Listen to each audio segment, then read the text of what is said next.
Vamos a tratar estos temas que van a versar justamente en la disponibilidad de sistemas matemático-estadísticos para de alguna manera evaluar, cuantificar todo esto que tiene que ver con el aseguramiento de la calidad en el laboratorio analítico. Si bien tiene un enfoque hacia laboratorios químicos, también pueden utilizarse las herramientas para otro tipo de laboratorios, teniendo en cuenta las aproximaciones que vamos a tener en cuenta. Bueno, me presento.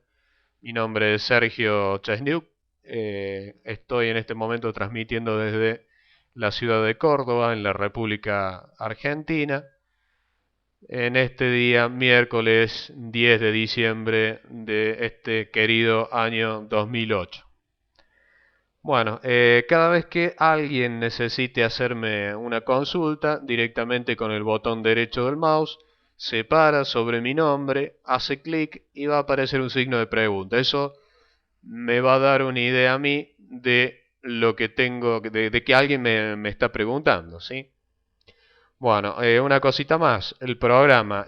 Cuando han ingresado en la sala habrán encontrado el programa del día, digamos, qué es lo que vamos a hacer, básicamente en cuanto a los breaks. Esta videoconferencia es la primera videoconferencia de dos, y a su vez esta primera videoconferencia va a estar dividida en tres partes. Cada parte va a estar separada por un break de aproximadamente 15 minutos.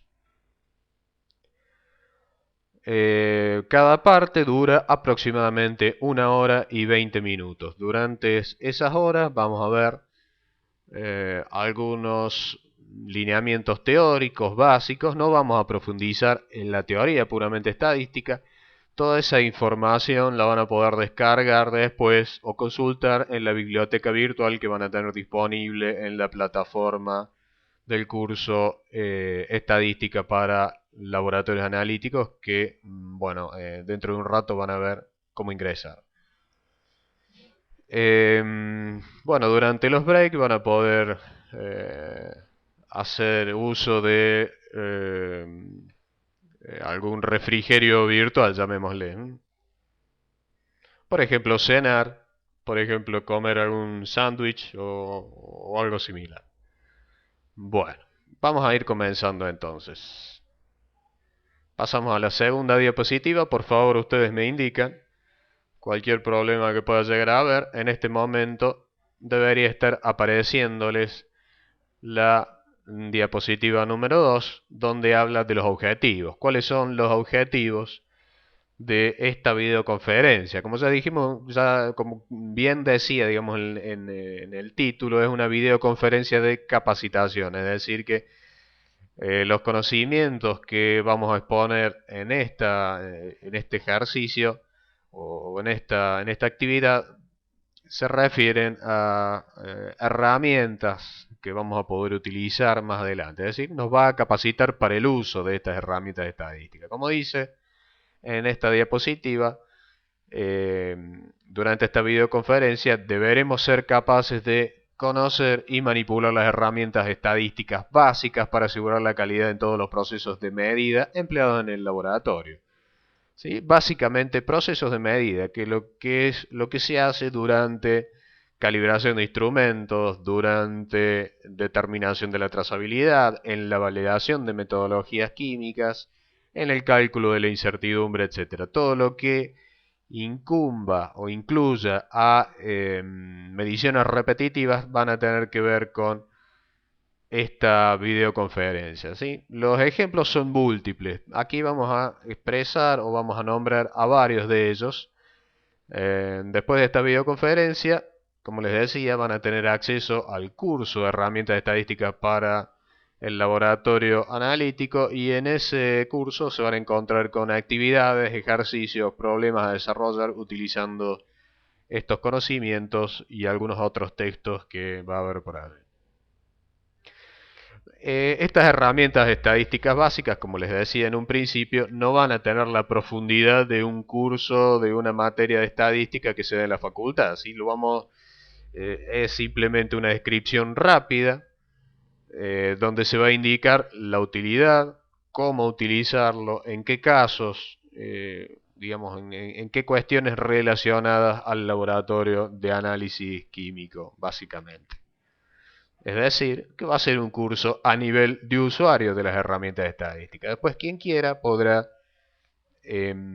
profundizar un poco más en los distintos textos o preguntarme a través de las consultorías o vía correo electrónico. ¿Sí? ¿Me están escuchando bien? Cualquier cosita, por favor, me dicen. Hasta ahora yo los veo y veo mi conexión a internet perfectamente. Puede que por ahí se corte. Si tienen encendido algún programa de descarga o de subida de archivos, por favor les recomiendo que lo detengan momentáneamente para que la información fluya adecuadamente. Pasamos a la diapositiva próxima. En pantalla tenemos justamente lo que les decía recién, el soporte adicional, que va a ser nuestro curso de distancia estadística aplicada a laboratorios químicos. Ustedes entran en esa página, hay un formulario de inscripción, se inscriben, ahí incluyan alguna leyenda que indique que son, eh, digamos, personas que están siguiendo esta videoconferencia. Pasamos a la próxima diapositiva. Bueno, esa es la dirección en el campus virtual, es decir, donde van a ingresar directamente al curso. Pasamos a la próxima diapositiva y vamos yendo hacia la introducción de la videoconferencia.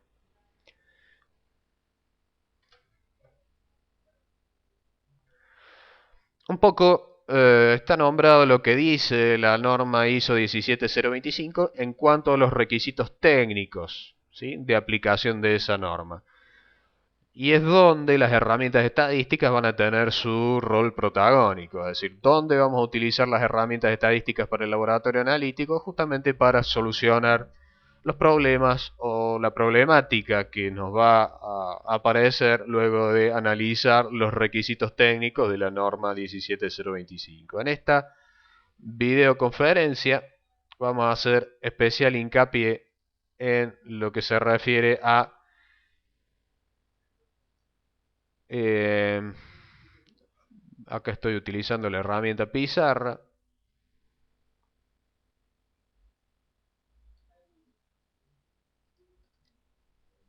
Vamos a hacer especial hincapié en lo que se refiere a trazabilidad de las mediciones.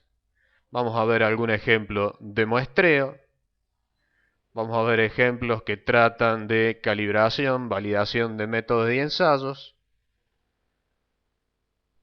Y por ahí algún ejemplo que tenga que ver con registro o calibraciones de equipos en sí. Pasamos a la siguiente videoconferencia, perdón, a la siguiente diapositiva. Las mediciones en el laboratorio, tanto de análisis químicos como físicos, se pueden dividir, o principalmente estas se aplican más a laboratorios químicos, que son las mediciones de un tipo más complejas que las mediciones físicas. Vamos a hablar de propiedades, hay varias clasificaciones, esta es una de ellas, donde las propiedades de las mediciones se subdividen o se dividen en tres, o se clasifican en tres tipos: propiedades analíticas supremas, propiedades analíticas básicas y propiedades analíticas complementarias, donde vamos a aplicar los conocimientos de estadística básica o las herramientas estadísticas básicas. Van a ser en lo que se refiere a determinar exactitud, representatividad, determinar precisión básicamente. Sensibilidad y selectividad también pueden llegar a utilizarse, pero en lo que más vamos a hacer hincapié es en determinar exactitud, en determinar representatividad en algún caso de muestreo y en cuantificar la precisión.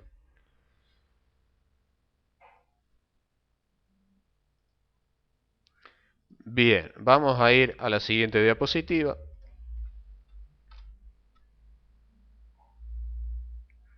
Las propiedades supremas, como habíamos dicho, entre ellas tenemos a la exactitud y tenemos a la representatividad. La exactitud, como ya deben conocer de hace mucho tiempo, es el grado de concordancia entre el resultado de una determinación, de un análisis, o la media de n resultados. Generalmente en el laboratorio se suele trabajar con más de un resultado. La concordancia entonces entre la determinación y la media de estos resultados versus un valor verdadero, un valor de referencia que le vamos a llamar también. ¿Sí? El valor verdadero no existe, es una entelequia. Por lo tanto, lo que podemos tener en el laboratorio o digamos que nos pueda llegar a proveer algún fabricante, por ejemplo, son materiales de referencia o sistemas de referencia. Eso es lo más parecido a el valor verdadero, que es a lo que se refiere la definición de exactitud. Por otro lado, vamos a hablar de representatividad, que está dada por un muestreo adecuado. Estas son algunas de las características rápidamente que se refieren a propiedades de las mediciones. Pasamos entonces a la diapositiva número 9.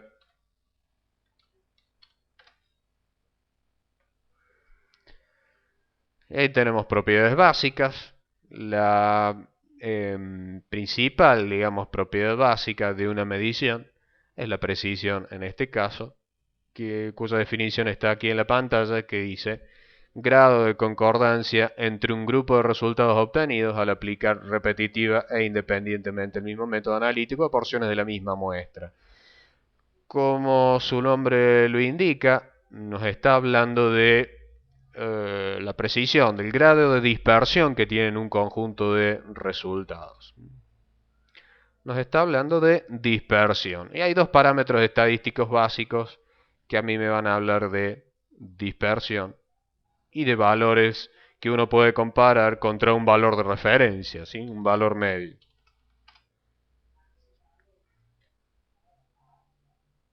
Después tenemos sensibilidad. En este caso no vamos a hablar demasiado, pero también se pueden aplicar herramientas estadísticas para comparar, por ejemplo, dos sensibilidades o dos sensibilidades referidas a dos métodos distintos, ¿sí? Estadística, una cosa que debía acotar en la introducción, es que la estadística a mí me proporciona evidencias objetivas y evidencia científica. Todo trabajo de medición, todo sistema de medición está basado en obtención de evidencia científica. Si ustedes se ponen a leer los requisitos técnicos de la norma 17025 o alguna otra norma de sistemas de gestión de calidad en el laboratorio, van a ver que se les solicita evidencia objetiva a la hora de validar un método, a la hora de comparar un método contra otro, a la hora de comparar dos analistas. Lo que se solicita es evidencia objetiva, es decir, ¿cómo yo puedo decir que el analista A es mejor que el analista B? A través de evidencia objetiva, es decir, a través de una comparación estadística entre ambos.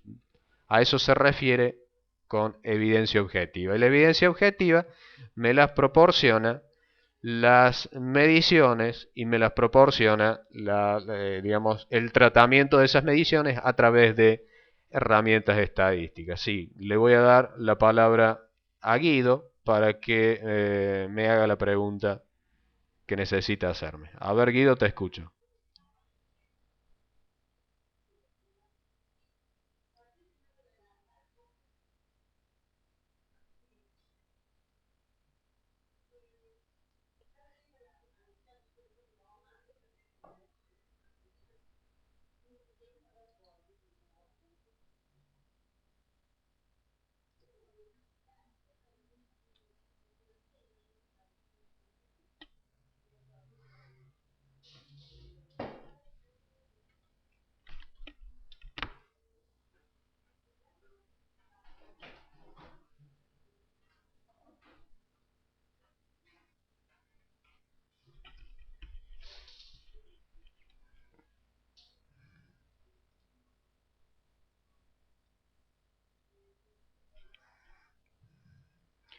Guido, ¿podés hablar o podés escribir?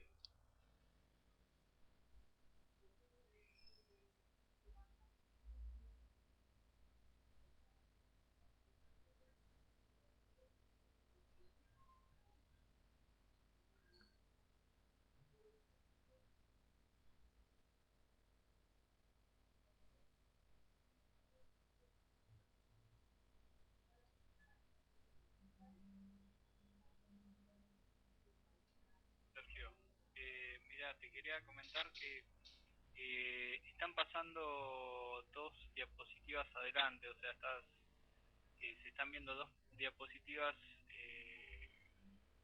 Estábamos bien con el tema de diapositivas versus lo que vos decías, pero ahora como que estás hablando de una diapositiva, dos, dos diapositivas antes.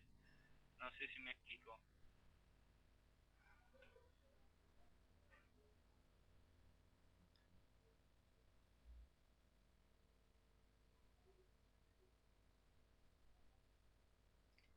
Sí, decís que estoy desfasado, es decir, estoy hablando de una diapositiva que ustedes no ven todavía.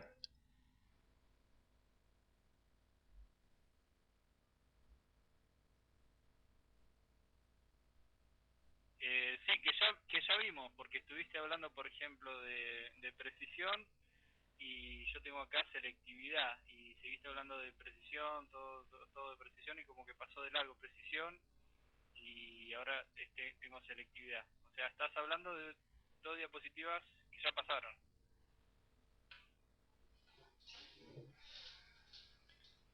Bueno, ok, vamos a seguir a ver qué pasa. Ahora yo tengo la pantalla, la diapositiva de selectividad. Puede ser que haya hecho una retrospectiva a un tema anterior, probablemente ahí haya estado la confusión. Yo les voy a ir diciendo a medida que vayamos pasando si estamos en qué diapositiva o qué número, etcétera. ¿Sí? Cualquier cosa, de nuevo, me pones el signo de pregunta y yo te doy la palabra.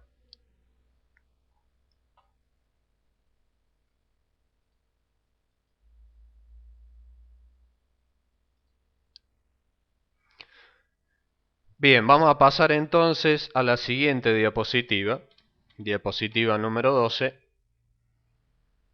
donde se habla de propiedades complementarias, rapidez y costos, y ahí las herramientas estadísticas aplicadas al laboratorio no tienen una incidencia directa, por lo tanto la pasamos de largo. Lo mismo que ahora en la diapositiva número 13, donde hablamos de las propiedades o donde podemos visualizar propiedades complementarias como seguridad y comodidad, ¿sí? Donde siempre también se pueden aplicar herramientas estadísticas, pero de una manera un tanto más indirecta. Pasamos a la diapositiva 14 y es aquí donde empezamos a hablar un poquito más de manera más específica respecto de las herramientas estadísticas que hemos de aplicar. Bien, herramientas cualimétricas se le suele llamar a estas que vemos en pantalla. Quimiometría, la definición de quimiometría o de herramientas quimiométricas es la estadística aplicada a datos químico-analíticos cuyo objetivo es ampliar y mejorar la información analítica, ¿sí?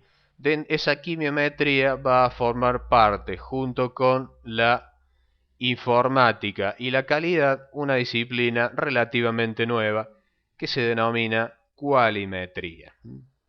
Entonces, ¿qué hacemos nosotros con las herramientas estadísticas? Vamos a medir calidad. Es una manera de hacerlo utilizando evidencia objetiva, es decir, cuando medimos calidad, vamos a justamente eso, utilizar un instrumento. Nuestro instrumento van a ser las herramientas estadísticas. Ellos me van a permitir cuantificar la calidad, ya sea a través de un sistema numérico o a través de algún sistema no numérico, cualitativo, por ejemplo. Pasamos entonces, ahora tiene que tener en pantalla la diapositiva número 16, que habla de los parámetros estadísticos utilizados habitualmente en el tratamiento de datos analíticos. Aquí No estamos viendo nada nuevo tampoco. Sí, probablemente, es decir, todo el mundo que trabaja en el laboratorio y que tiene que informar resultados tiene bastante bien en claro qué significa la media aritmética y qué significa una desviación estándar o una varianza. Como media aritmética, nosotros sabemos que es el promedio de los resultados, ¿sí? Es la suma de una determinada cantidad de resultados dividido por la cantidad. Nos da una estimación del valor central, nos da un promedio, también se le llama valor medio. En cuanto a los parámetros que estiman la dispersión, tenemos a la desviación estándar, a la varianza, que nos da una idea de cuánto se dispersa. Mientras más se dispersan los resultados alrededor de un valor central, sí, mayor va a ser la desviación estándar y por lo tanto menor la precisión asociada a ese valor medio, a esa media aritmética. ¿Sí? Bien, le damos la palabra de nuevo a Guido para ver qué está sucediendo.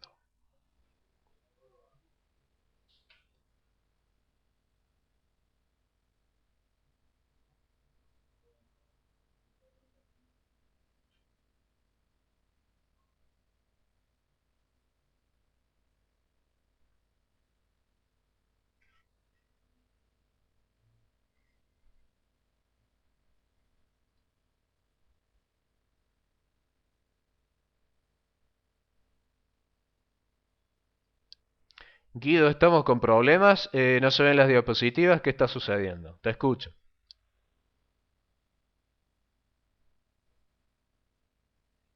Sí, no, no, todo bárbaro ahora, Sergio. No, la pregunta es sobre la quimiometría y la cualimetría. ¿Qué son sus conjuntos de metrología? ¿Lo podemos poner dentro de metrología? No, metrología se refiere más bien a la ciencia que estudia las mediciones, ¿sí?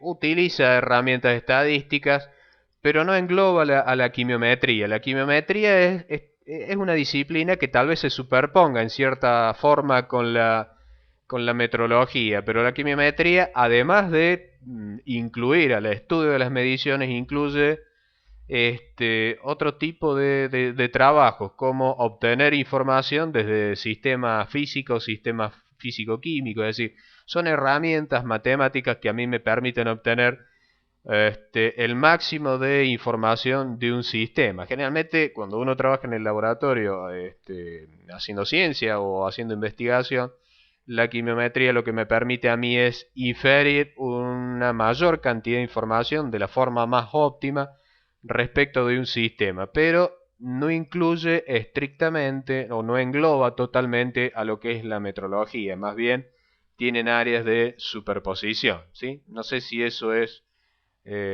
con eso respondo bien a tu pregunta.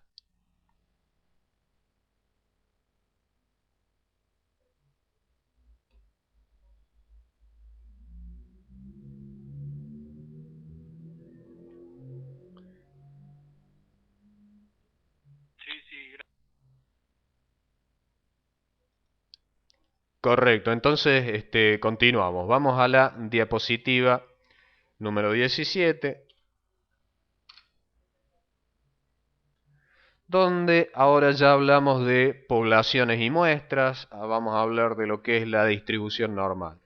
En los procesos de medición químicos se utiliza mucho la distribución normal. En la naturaleza existen varios tipos de distribuciones: distribución rectangular, distribución triangular, distribución log normal, distribución de Poisson, distribución binomial, etcétera, etcétera, etcétera. Muchas distribuciones. La más conocida quizás es la distribución normal. Más adelante vamos a ver el por qué, cuál es el fundamento que hace que en química analítica utilicemos básicamente de una manera más intensa las herramientas que se refieren a distribución normal. Vamos a hablar más específicamente del teorema del límite central. Bueno, hablando de distribución normal y de otras cuestiones de parámetros estadísticos que hacen referencia a los conjuntos de datos, tenemos acá unas pequeñas definiciones que vuelvo a insistir, si necesitan una mayor profundidad en los temas, consultar alguna bibliografía que yo después le voy a proporcionar. La cuestión, no me quiero detener en cuestiones mucho más teóricas para ir directamente al grano, que es lo que nos interesa, es cómo aplicar las herramientas estadísticas. Entonces, vamos a definir lo que son poblaciones y muestras. Una población, estamos hablando de poblaciones de datos y muestras de datos. Lo que uno genera en el laboratorio son datos, son mediciones analíticas. Uno va a medir un contenido de potasio en humor vítreo, por ejemplo, y puedo obtener un resultado, puedo obtener 5 resultados, 10 resultados, 100 resultados, en el caso de que nos alcance la muestra, obviamente. Bueno, hablamos de población de datos a la infinita cantidad de datos que uno puede obtener. Obviamente que para tener una población infinita de datos uno tiene que tener una muestra de tamaño infinito. Eso no es la realidad. Hablamos ya de algo más real cuando nos referimos a una población de n más que 30 datos. Si nosotros tenemos 40 datos, podemos decir o podemos aproximar a que esos 40 datos se refieren a una población, ¿sí? A n superior a 30. Sin embargo, tener más de 30 datos, 40 datos, 50 datos no es algo muy usual en el laboratorio, por lo menos en el laboratorio químico, ¿sí? Donde estamos acostumbrados a trabajar con menor cantidad de datos, 10 datos, por ejemplo, cuando vamos a hacer validaciones de métodos analíticos, etcétera. Vamos a ver por qué trabajar con 10 datos, por ejemplo. Entonces, en definitiva, cuando hablamos de una población, estamos hablando de una cantidad de muestra infinita de datos o eh, acercándonos más a la realidad, una cantidad de datos superior a 30. Bajando un poquito más a la realidad, vamos a hablar de muestras de datos. Cuando uno tiene una menor cantidad tiene un n inferior a 30, es decir, una cantidad de datos menor que 30, uno habla de una muestra, es decir, toma una muestra de esa población, ¿sí? Yo tomo un poco de esa población y estoy tomando una muestra. Si de esos infinitos datos yo tomo 10 datos, yo estoy tomando una muestra de esos infinitos datos. Si tomo 5 datos, estoy tomando también una muestra. Población se simboliza con la letra griega mu y desviación estándar para la población se simboliza con la letra griega sigma. Para muestra, para algo más real dentro del laboratorio, vamos a hablar de X con la rayita arriba, que nunca recuerdo el nombre, ¿sí? Y vamos a hablar de S en lugar de sigma. Si ustedes en las calculadoras científicas habitualmente existe esa diferencia, y generalmente suele surgir la confusión de cuál de los parámetros, de qué parámetro utilizar, es decir, si utilizamos mu o utilizamos x media o utilizamos sigma o utilizamos desviación estándar. Bueno, eso dependerá de la cantidad de datos que uno tiene. Si uno tiene una cantidad de datos inferior a 30, utilizará x media y utilizará S. Y si uno dispone de una cantidad de datos mayor a 30, utilizará mu o utilizará desviación estándar. Si tienen ahí a mano una calculadora científica, fíjense, incluso en la misma planilla de Excel existe lo que se llama desviación estándar para una muestra o desviación estándar para una población. Eso dependerá de la cantidad de datos que uno tenga. Pasamos a la siguiente diapositiva. Insisto, cualquier duda que tienen, me van preguntando, ponen el signo de pregunta y yo con todo gusto les aclaro. Acá, por ejemplo, tenemos en la diapositiva número 18 una tabla con resultados de 50 determinaciones de concentración de ion nitrato en una determinada muestra, ¿sí? No confundir una muestra física, una muestra de, no sé, una muestra de suelo, una muestra de agua, una muestra de sangre humana con una muestra de datos, ¿sí? Cuando hablamos de muestra de datos se refiere justamente a eso, a una cantidad determinada de datos. En este caso tenemos una muestra a la cual se la ha dividido en 50 alícuotas, y sobre cada alícuota se ha tomado un resultado o se ha efectuado una determinación de ion nitrato. Tenemos por lo tanto 50 determinaciones.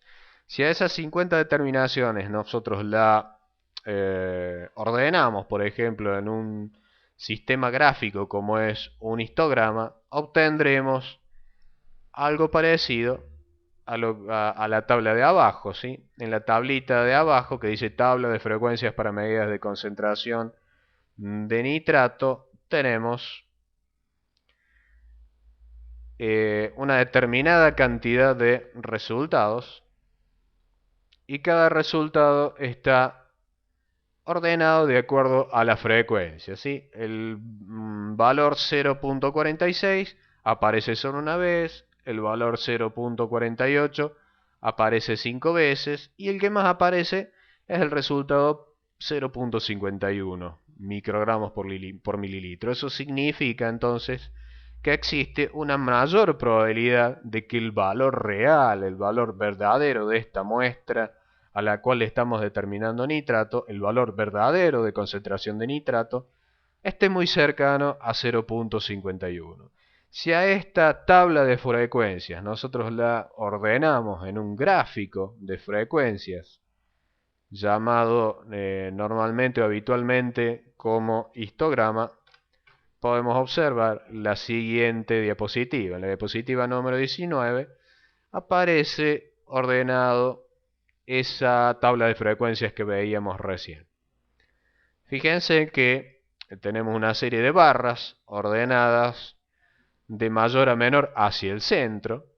En el centro encontramos, por lo tanto, la zona de mayor probabilidad de encontrar a ese valor verdadero. Significa que si de esas 50 mediciones repetimos nuevamente, vamos a tener una mayor probabilidad de encontrar nuevas mediciones hacia el centro, ¿sí? Y una menor probabilidad, por lo tanto, de encontrarla hacia afuera.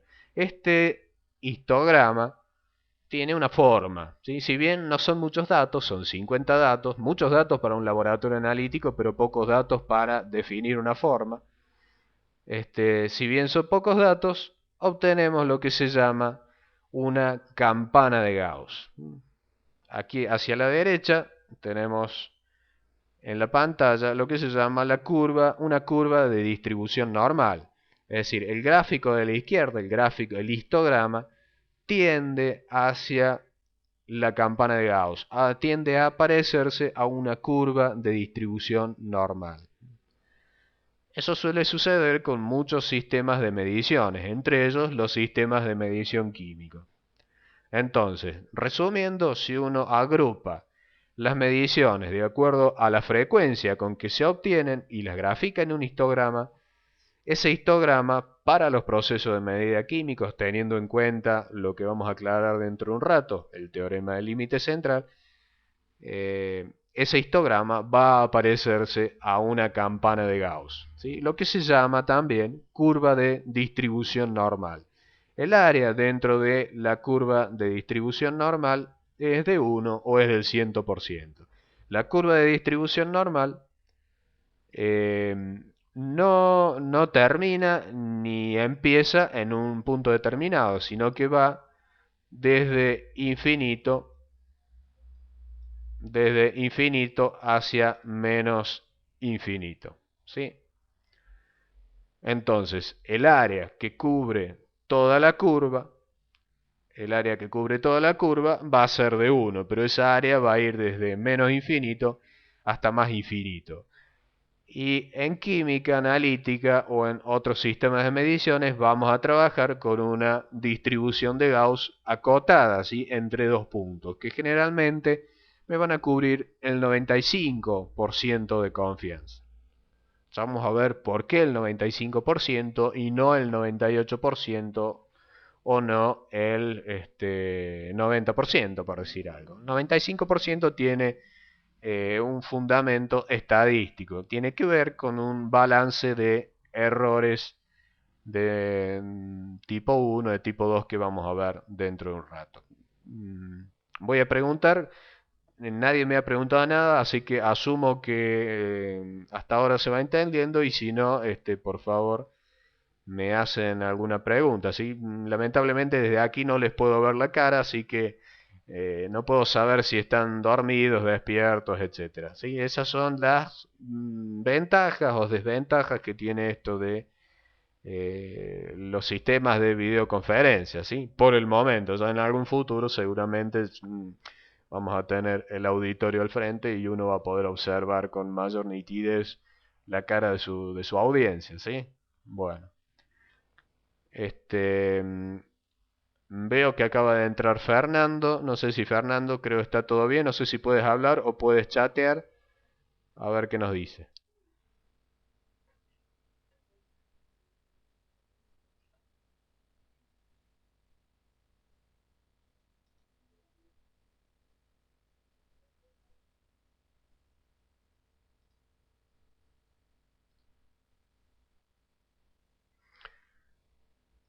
Bueno, aparentemente está todo bien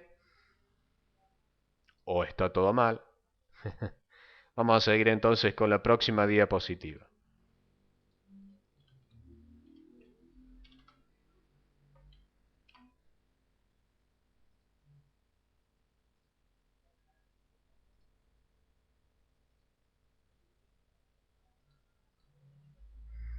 Vamos a la diapositiva número... apareció acá un error.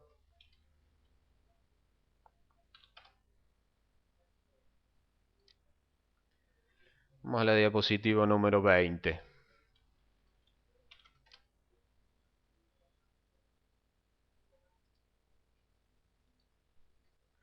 Soy yo el que le estoy errando las teclas.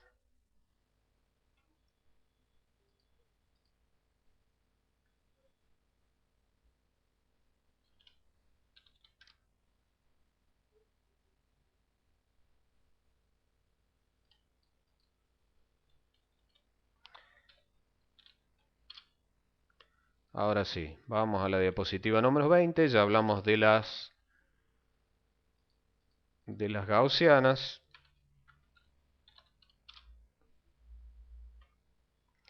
Y ahí tenemos en la pantalla las expresiones para la ecuación de Gauss, ¿sí? La campana que veíamos recién,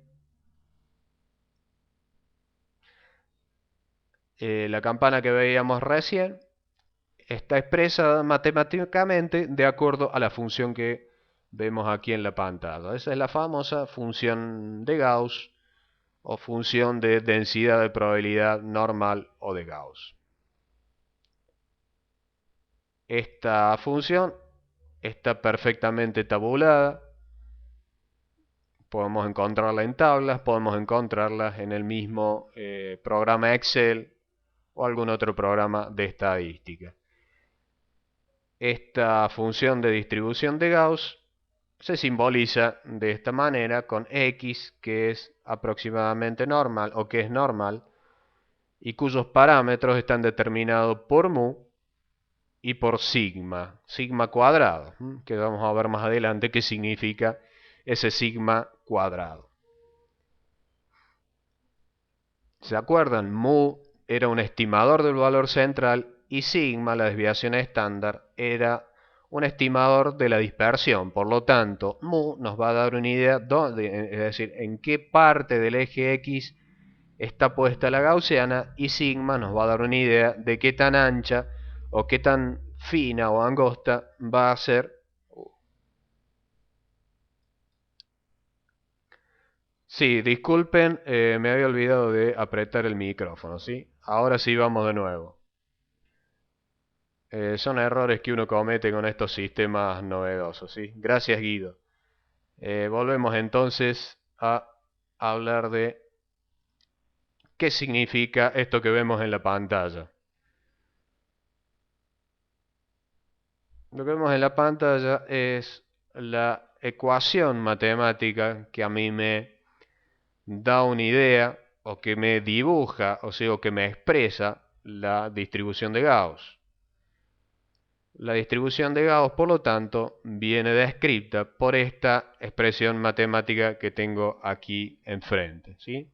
Que es función de sigma y es función de mu. Si recuerdan de la diapositiva anterior, sigma nos da una idea de la dispersión, por lo tanto sigma nos va a dar una idea de qué tan ancha o angosta es la gaussiana, la campana de Gauss, y mu nos va a dar una idea de qué tan hacia la izquierda o hacia la derecha está situada la gaussiana en el eje de las x. Debajo está expresada de manera sintética, de manera abreviada, la distribución esta de probabilidad gaussiana, donde n, que significa normal, es función del parámetro que estima el valor medio y es función del parámetro que estima la dispersión, ¿sí? Ahora creo que si me escuchan, por lo menos veo moverse las barras de mi micrófono. Seguimos entonces con la siguiente diapositiva. Hasta ahora hemos explicado qué es la distribución normal y vamos a llegar a cómo aplicaremos estas herramientas asociadas con la distribución normal a las comparaciones estadísticas. Pasamos a la siguiente diapositiva y ahí vemos distintas formas, distintos tipos de distribución de Gauss donde se diferencian los valores de mu y se diferencian los valores de sigma o distribución o desviación estándar, perdón. Fíjense que tenemos dos gaussianas muy parecidas. Ahí en pantalla tenemos dos gaussianas muy parecidas, o son parecidas, son exactamente iguales en cuanto a su ancho, pero se diferencian en su situación en el eje de las x. Una está en mu igual a 5 y otra está en mu igual a x. Tienen el mismo ancho, pero están situadas en diferentes lugares. Por ejemplo, podríamos estar hablando de valores medios diferentes. Si hacemos referencia a la concentración de nitrato que veíamos recién, serían, por ejemplo, dos muestras diferentes. Una muestra que nos da una concentración de 5 miligramos por litro y una muestra que nos da una concentración de 15 miligramos por litro, por decir algo. Ahora, en cuanto a las gaussianas que están superpuestas hacia la izquierda, tenemos dos gaussianas diferentes en cuanto a su ancho, ¿sí? En cuanto a su sigma. Vemos dos gaussianas que están paradas en el mismo lugar, es decir, mu igual a 5, y se diferencian solamente en su dispersión, en su ancho. Esto nos está dando idea de, por ejemplo, una misma muestra que ha sido analizada por diferentes métodos analíticos. Un método analítico más preciso que otro. El método analítico más preciso va a ser, por supuesto, el que nos da una gaussiana más angosta, ¿sí? Que sería la gaussiana de sigma cuadrado igual a 1. Bien.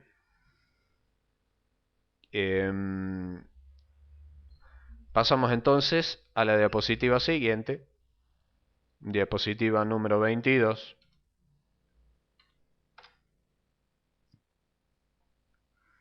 Y encontramos entonces la siguiente. Estas son características de las distribuciones normales, ¿sí? Recuerden que la distribución normal,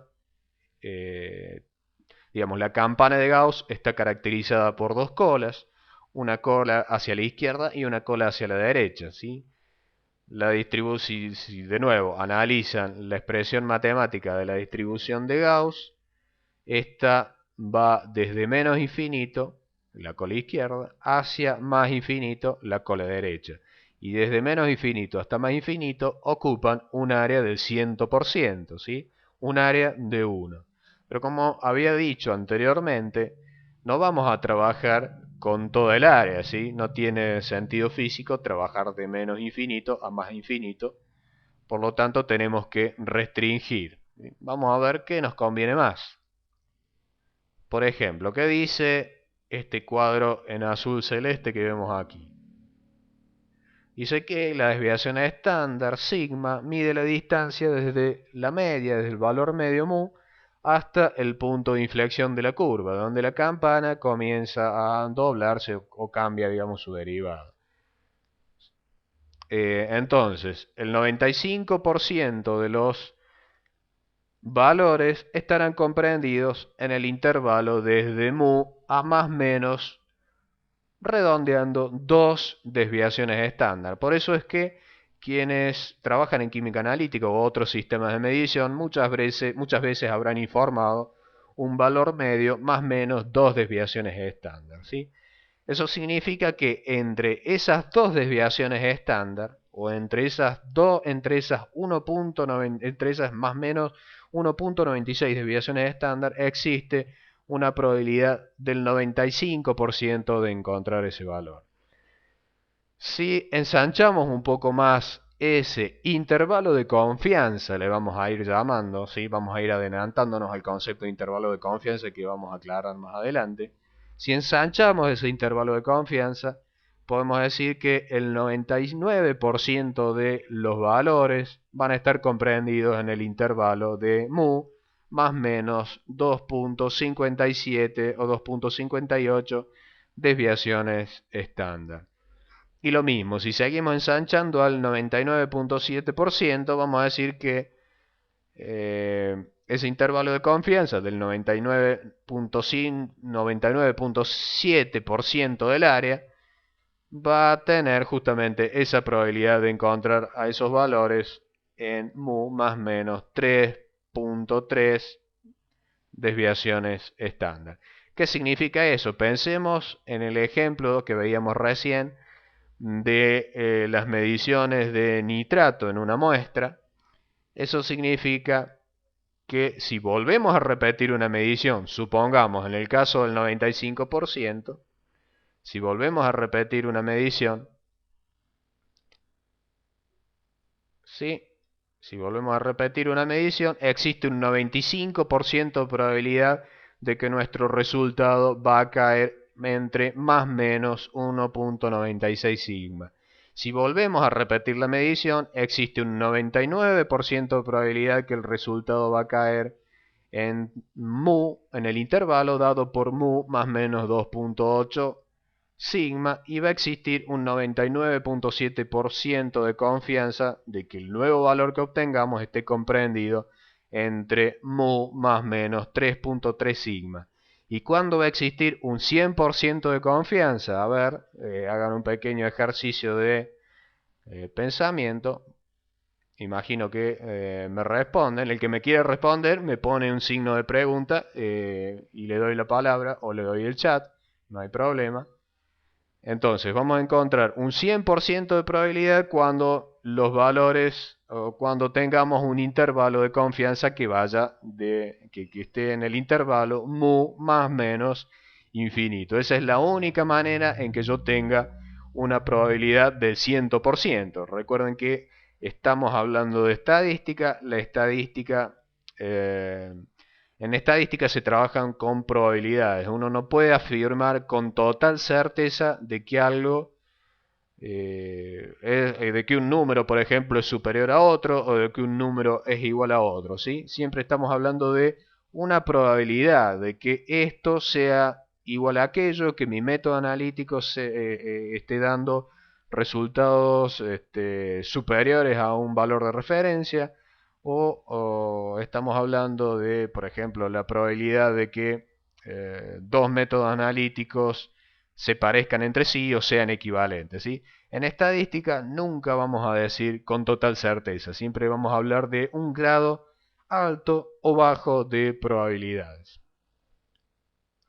¿Sí? ¿Todo bien por ahí? Yo les pregunto, si hay alguna duda o algún problema, me hacen un mensajito por el chat o directamente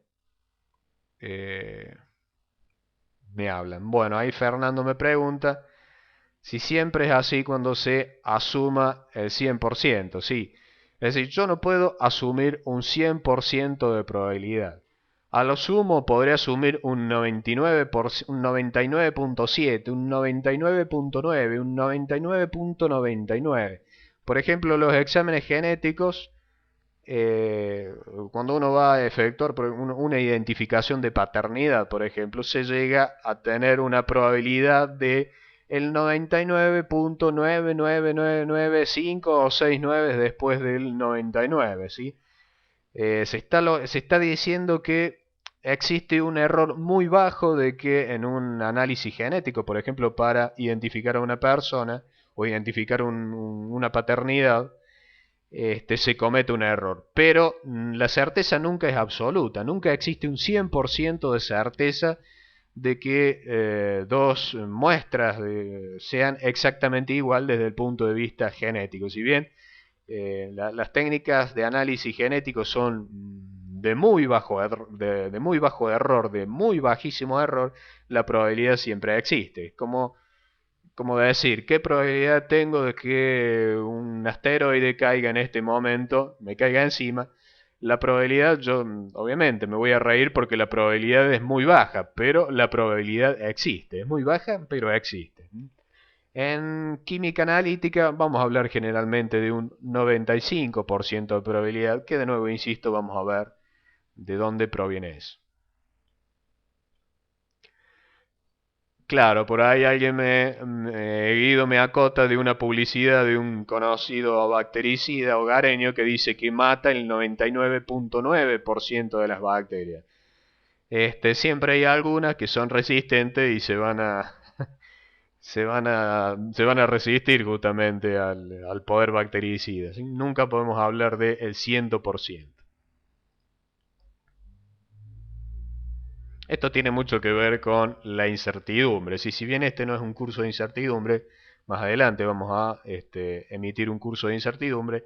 Cuando uno informa un resultado, ese resultado tiene justamente una falta de certeza, que es lo que llamamos incertidumbre. Nosotros decimos que tal resultado da tal número con un determinado nivel de probabilidad o con un determinado intervalo donde asumimos que podemos encontrar el valor verdadero, de nuevo, con un dado porcentaje o nivel de probabilidad.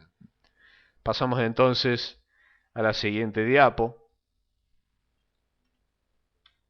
Lo que tiene que quedar bien claro eso, ¿sí? Que en estadística nada es 100% cierto. Bueno, vemos ahí en la pantalla lo mismo que veíamos recién, ¿sí? Una distribución, una distribución normal. Imagínense que esto es un histograma, un gráfico de frecuencias, como el que veíamos recién para zinc y perdón, para la determinación de nitrato en la muestra, y vemos los distintos niveles, ¿sí? Acá tenemos, a ver si me sale el recuadro. En este recuadro tenemos un 68%, es decir que si volvemos a repetir las mediciones, existe un 68% de probabilidad que el resultado vaya a caer en ese intervalo del 68%. O lo que es lo mismo, que si yo efectúo 100 determinaciones, 68 van a caer en ese intervalo, 95 van a caer en el intervalo que está en azul celeste y casi 100 de esas mediciones van a caer en el intervalo más o menos 3 sigma. ¿Sí? La única manera de que caigan todas las mediciones en el intervalo es asumir un intervalo que va de más menos infinito, que va desde menos infinito a más infinito. Pero eso obviamente en la práctica no es así. Seguimos entonces con la próxima diapositiva.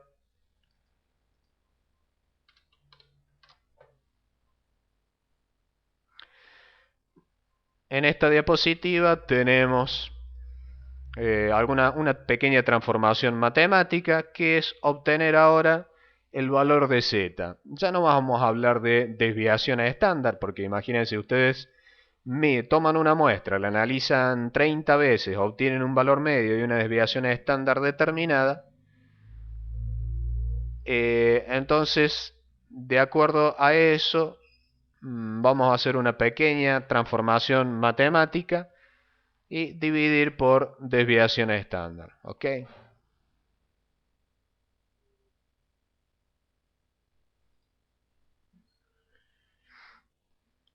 Entonces z va a ser igual a mi valor medio menos mi desviación estándar dividido, perdón, mi valor medio, el resultado que yo quiero analizar, menos el valor medio de ese conjunto de datos dividido la desviación estándar. Con eso yo obtengo valores de z. Y lo que van a encontrar ustedes en tablas o en Excel o en algún otro programa que analiza estadísticamente van a ser valores de z en tablas, ¿sí? Aquí tenemos entonces la expresión de Gauss, la función de Gauss, en función justamente de valores de z. Y eso, como dice ahí, lo podemos encontrar en planillas o en herramientas informáticas como el programa Excel, por ejemplo. Bien, pasamos entonces a la siguiente diapositiva.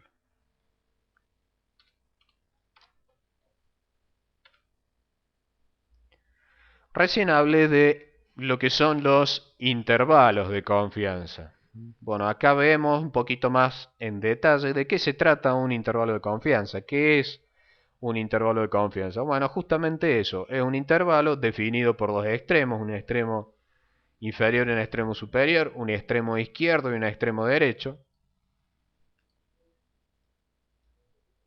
¿Sí? Que están dados por justamente valores de z o valores de sigma, ¿sí? En este caso, los extremos me van a estar dando un determinado nivel de confianza, del 90%, el 95%, etc. Acá aparece un nuevo parámetro que es raíz de n, que ya vamos a averiguar qué significa ese raíz de n, ¿sí? Nos vamos adelantando un poco. Entonces, cada vez que hablamos de un valor medio más o menos tantas desviaciones estándar al tanto por ciento de confianza, estamos hablando de un intervalo de confianza. Entonces, cada vez que expresamos un intervalo de confianza, tenemos que expresar el nivel de confianza. Ese es el significado de intervalo de confianza y tiene mucho que ver con lo que es, por ejemplo, el cálculo de la incertidumbre. Cuando uno habla de incertidumbre, está informando un valor más menos algo, y ese más menos algo está definido o tiene asociado un dado intervalo de confianza, o mejor dicho, un dado nivel de confianza. ¿Sí? En química generalmente vamos a trabajar con 95% de confianza. Bueno, vamos a hacer un pequeño cambio acá de tamaño de, de, de,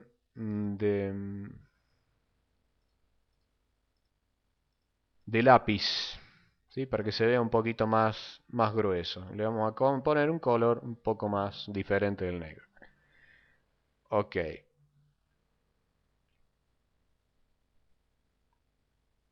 Vamos entonces a pasar a las siguientes diapositivas. Pasamos a la 26.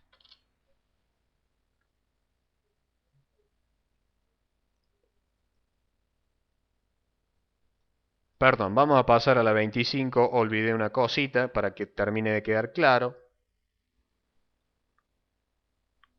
Recién hablábamos del valor o del parámetro raíz de n. ¿Qué significa ese parámetro raíz de n? Cuando hablamos del parámetro raíz de n, estamos refiriéndonos a distribución de valores medios. Hasta ahora hemos hablado de distribución de valores individuales. ¿Ok? Valores individuales. Pero ¿qué pasa cuando a esos valores individuales los subdividimos en valores medios? ¿Sí? Recuerden la diapositiva. Vamos a la diapositiva, a ver, no recuerdo exactamente el número, donde teníamos las tablas. Es la diapositiva número 18. Vamos a ir a la diapositiva 18.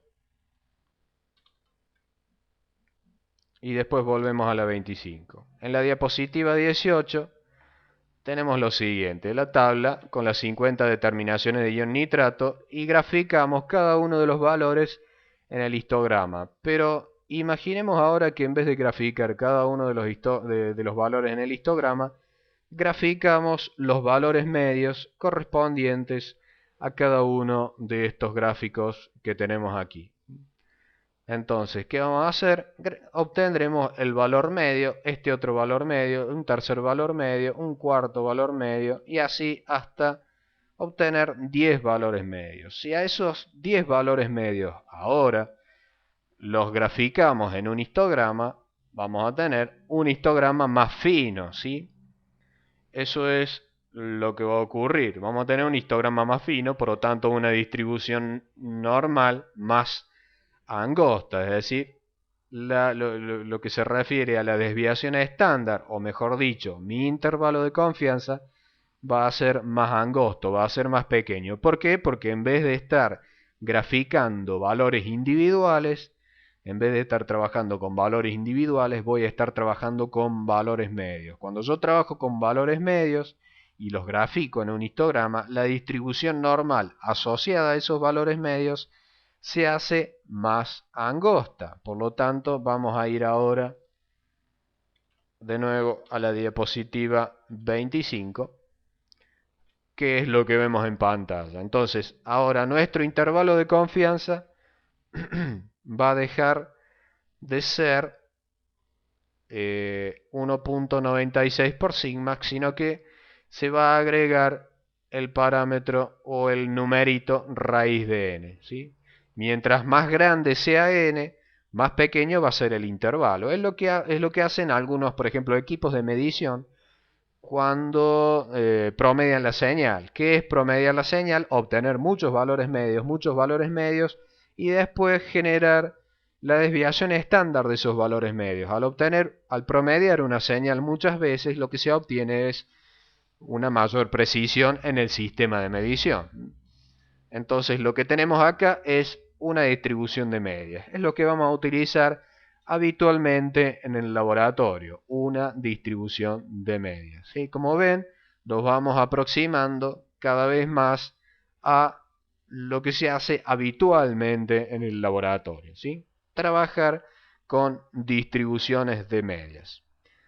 Por ahora nos falta todavía acercarnos a lo que trabajamos en el laboratorio, porque al trabajar con sigma y al trabajar con mu, estamos asumiendo que tenemos más de 30 determinaciones. ¿Sí? Hasta ahora estoy trabajando con más de 30 determinaciones y con valores medios. Es lo que se hace habitualmente en el laboratorio, trabajar con valores medios, o lo que hacen los equipos. Y ya vamos a ver que eso se puede utilizar o se utiliza habitualmente en el caso de contrastes estadísticos, que le va a venir muy bien para validar métodos, para los cálculos de incertidumbre y distintos contrastes estadísticos que vamos a explicar más adelante. No creo que lleguemos el día de hoy a contrastes estadísticos. Recuerden que esta videoconferencia es la primera de dos, ¿sí? La próxima videoconferencia está programada para el miércoles próximo a esta misma hora. Sería la que le sigue, ¿sí? Bueno, la verdad les agradezco el tomarse el tiempo de prestarme la atención en estos días tan cercanos a las fiestas y que, bueno, tanto esfuerzo por ahí nos cuesta un poco, nos cuesta a todos. Bien, seguimos entonces con distribución normal. Aquí ahora tenemos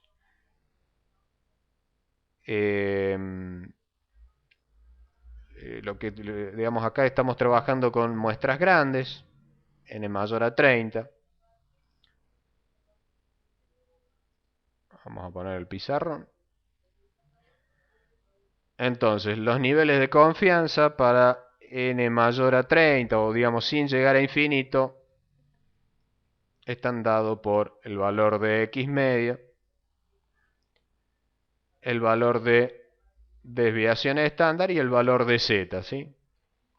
Recuerden que el valor de z es una función de la desviación estándar también. Entonces, de esta manera, nosotros expresamos el intervalo de confianza.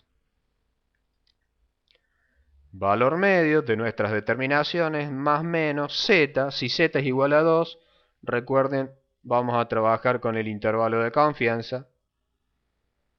Si z es igual a 2, vamos a trabajar con el 95% de confianza. Si z es igual a 3, con otro intervalo de confianza. Y acá en la diapositiva se ha deslizado un error. Al copiar y pegar, me olvidé de cambiar los porcentajes, ¿sí?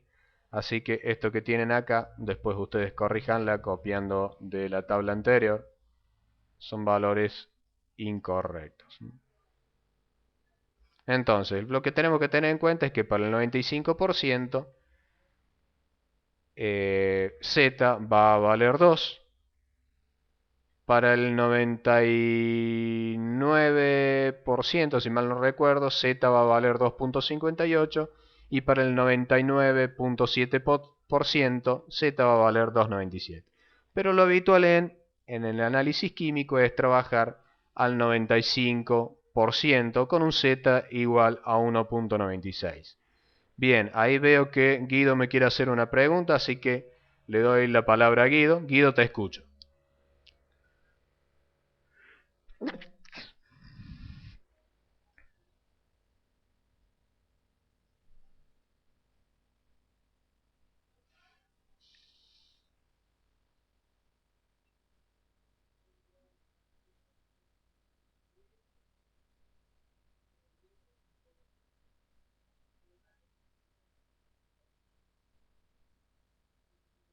Gracias, Sergio.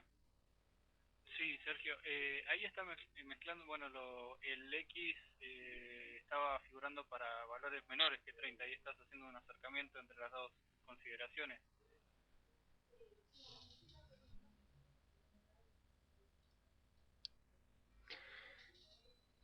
Ok, Guido, sí, estamos hablando por ahora, de muestras grandes, sin llegar a infinito. Cuando uno habla de mu, hagamos esta salvedad para que no haya confusiones. Cuando uno habla de mu, está hablando de muestras grandes, digamos, cercanas al infinito.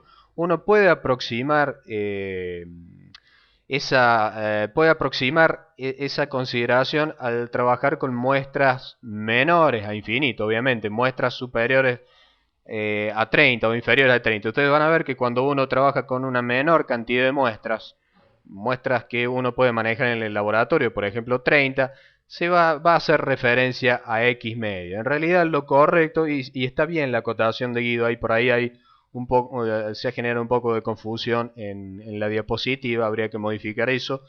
Pero cuando uno trabaja con muchas muestras, ¿sí? Arriba de 30, o hablar de muestras referidas a valores infinitos, uno debe expresarla como mu. A nivel del laboratorio, cuando uno trabaja en una menor cantidad de muestras, por ejemplo 100, 80 muestras, 30, etcétera, nos vamos a referir como X media, ¿sí? X media tiende a mu cuando n tiende a infinito. Eso es lo que tiene que quedar claro, ¿sí? De ahora en adelante vamos a hablar de valores medios de X.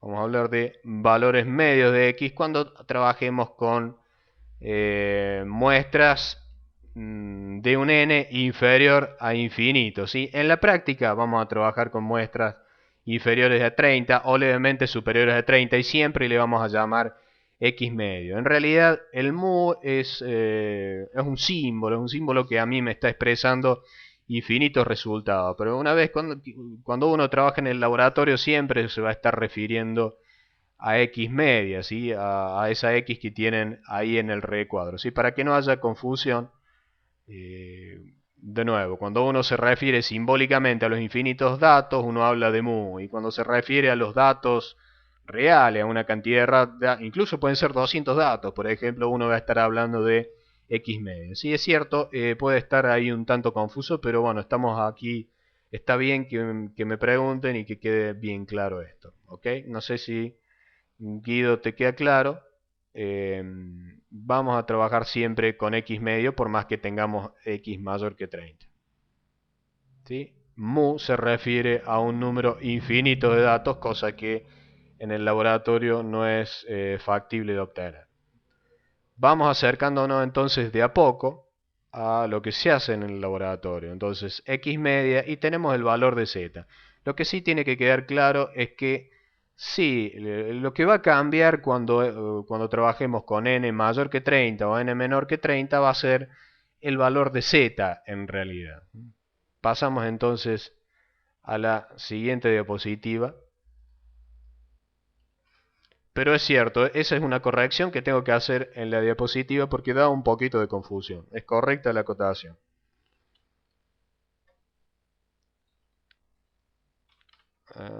Pasamos entonces a la diapositiva 27. Por ahí se me hace un poquito de lío cuando tipeo, pero bien.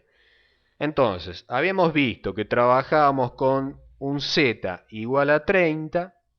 Trabajábamos un z, perdón, con z cuando n es superior a 30. Superior o igual puede ser, ¿sí? Por ahí alguien me había preguntado qué pasa si yo trabajo con 30 muestras. Bueno, cuando yo trabajo con 30 muestras utilizo el factor z. Recuerden que el factor z era una relación entre la distancia entre un valor determinado y el valor medio respecto de la desviación estándar. ¿Sí? Cuando yo trabajo ahora sí, vamos acercándonos más a las tareas dentro del laboratorio. Cuando trabajo con valores o con muestras más pequeñas todavía, de n inferior a 30, como dice aquí en el slide, cuando trabajo con n, me salió un dibujo bastante feo, cuando trabajo con un n inferior a 30, aparece ahora una especie de, llamémosle, factor de corrección. Fíjense que ahora reemplazamos el z por el valor t, el que conocemos habitualmente como t de student o simplemente como t.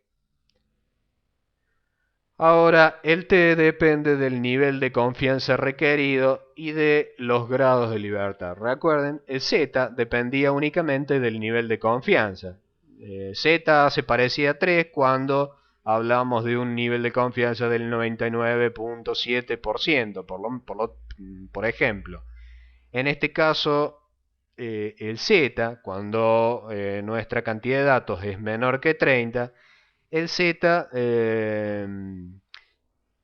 ya no es aplicable. Entonces tenemos que buscar una especie de factor de corrección que le vamos a llamar t en este caso. El t ahora, a diferencia de el z, va a depender de los grados de libertad. ¿Qué son los grados de libertad?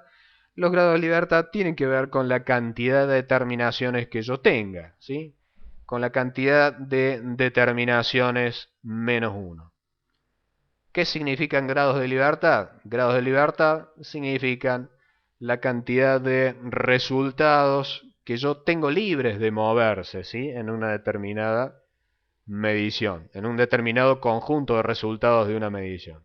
A ver, vamos a hacer un pequeño ejemplito numérico.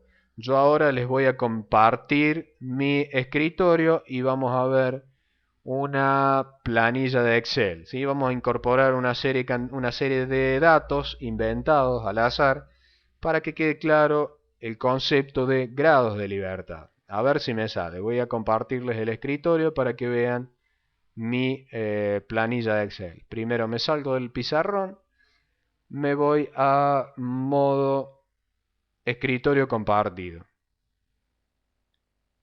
Y ahí ustedes deberían ver en la pantalla una planilla de Excel. Sí, en principio todos ven mi planilla de Excel. Por favor, díganme si no la están viendo.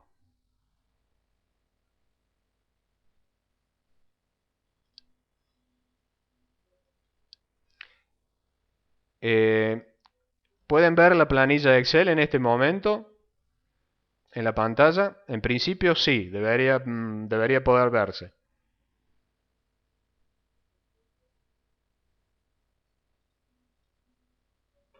Yo voy a colocar datos en mi planilla de Excel. 5, datos inventados al azar, 8, 4, 6, etc. A esos valores de la planilla de Excel yo le voy a obtener o le voy a sacar el promedio. Vamos a hacer dos cosas. Vamos a sumarla. La suma va a ser igual a la suma de estos numeritos, obviamente. Y vamos a sacarle el valor medio. Lo que hacemos habitualmente, nada del otro mundo. obtenemos un valor medio.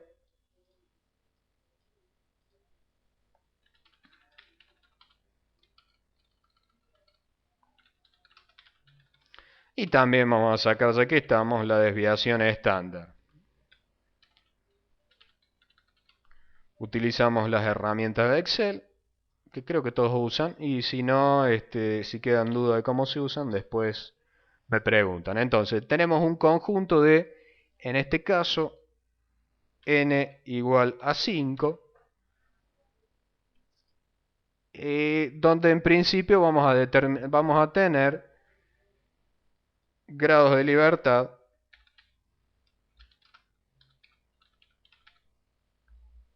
grado de libertad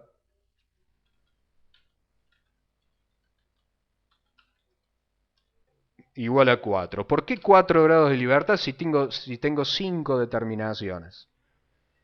¿Por qué solamente 4 grados de libertad? Porque hay uno que se queda atado al resto, ¿sí? ¿Qué significa esto? Fíjense, si yo cambio los valores ahora, ¿sí?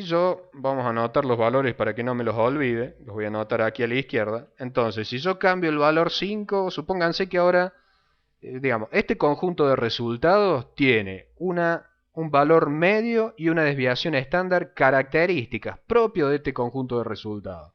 ¿Sí? Vamos a suponer que es una serie de 5 determinaciones de nitrato de la muestra anterior, por decir algo. ¿Sí? Si yo vuelvo a repetir vuelvo a obtener esos 5 resultados, ¿sí? Para la misma muestra, tendré que obtener un valor medio similar y una desviación estándar similar, ¿sí? Es un conjunto de datos ya caracterizados por el valor medio y esa desviación estándar.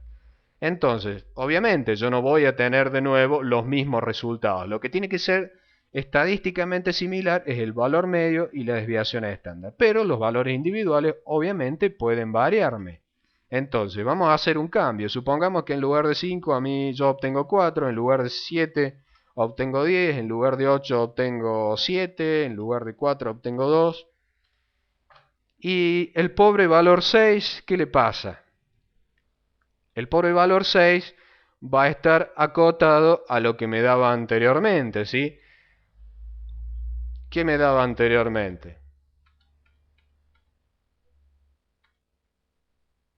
Anteriormente la suma me daba 30, entonces el valor 6 tiene que tomar un valor tal que la suma al final me dé igual a 30. Entonces el valor 6 indefectiblemente tiene que tomar el número 7, ¿sí? A eso me refiero con grados de libertad, es decir, es decir, de los 5 valores, 4 pueden tomar los valores que quieran, excepto uno que está atado a ellos, que se llama el grado de libertad que le falta, ¿sí?